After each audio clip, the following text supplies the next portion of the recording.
Happy birthday.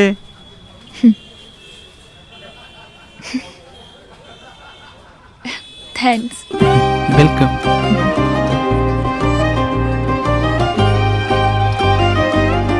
അനുഭവിച്ചറിയൂ സ്നേഹത്തിന്റെ രുചി. The salt restaurant, Thoppumpady, Kakkanad and Panampilly Nagar. ഛത്തീസ്ഗഡിൽ കന്യാസ്ത്രീകൾക്കെതിരെ വ്യാജ കേസുകൾ. കേന്ദ്രവും സംസ്ഥാനവും ഇടപെടണമെന്ന് ബെന്നി ബെഹനാൻ MP.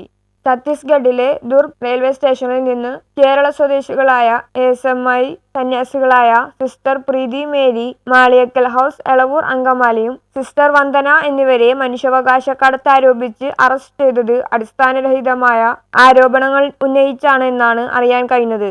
രാജ്യത്ത് ന്യൂനപക്ഷങ്ങൾക്കെതിരെ നടത്തിക്കൊണ്ടിരിക്കുന്ന തികച്ചും ചില വർഗീയ അജണ്ടകളാണ് ഈ കിരാതന നടപടിക്ക് പിന്നിൽ. ഇന്ത്യയിലെ ന്യൂനപക്ഷത്തിനെ ഇല്ലാതാക്കാൻ ശ്രമിക്കുന്ന വർഗീയ അജണ്ടയെ തുടർച്ചയാണ് ക്രൈസ്തവ മിഷനറിമാർക്കെതിരെയായ ഇത്തരം പ്രവൃത്തികളെന്നും വിഷയത്തിൽ കേന്ദ്ര ആഭ്യന്തര മന്ത്രിയും ഛത്തീസ്ഗഡ് മുഖ്യമന്ത്രിയും അടിയന്തിരമായി ഇടപെടണമെന്നും ബെന്നി ബെഹനാൻ MP ആവശ്യപ്പെട്ടു.